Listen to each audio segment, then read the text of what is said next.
এই যে ভুট্টা, কত সুন্দর সুন্দর বড় বড় ভুট্টা হয়েছে, কিনতে পারলি ওই তো চলার। এই যে ভুট্টা যে লাগাইছে এর বাড়ি কনে কনে খুঁজে পাবা না আমি।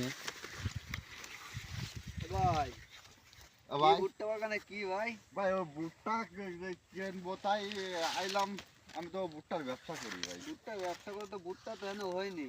আরে ভাই এখনই তো বেচতে আই। এই এখনো বেচতে এনে হয়নি, সে ও কেটে আছে আইবেরে ডে, আমাদের এখনো দেরি আছে। আরে কই ভুট্টা সে বড় হোক বা না হোক, তুমি খেত ধরে আমার কাছে বেচে খেত দাও। ধরে বেচবো না, আমি হলো বেশি দামে বেচবো, সবাই লাস্টে বেচবো। এনো এনো ভুট্টা এনো বড় হয়নি। আরে বড় আমি বানাই নি মানে না ওই বড় আর তো মাটি যা লাগে আমি নি বানাই। আইবেরে ডে, তোমার দরকার না ওই ওটা আইবেরে ডে। হাইব্রিডটা যে বিটে আমি দিবানে। তুমি কত বেচবা তাই কও। কত ব্যস্ত ও এখন বেচলে হবে না, আমার যখন হবে এখন আমি হিসেব করিয়ে দামে বললে আমি তোমার ব্যস্ত। তাহলে কদিন রেটে কি দামটা লাগে তোমার আইলাম।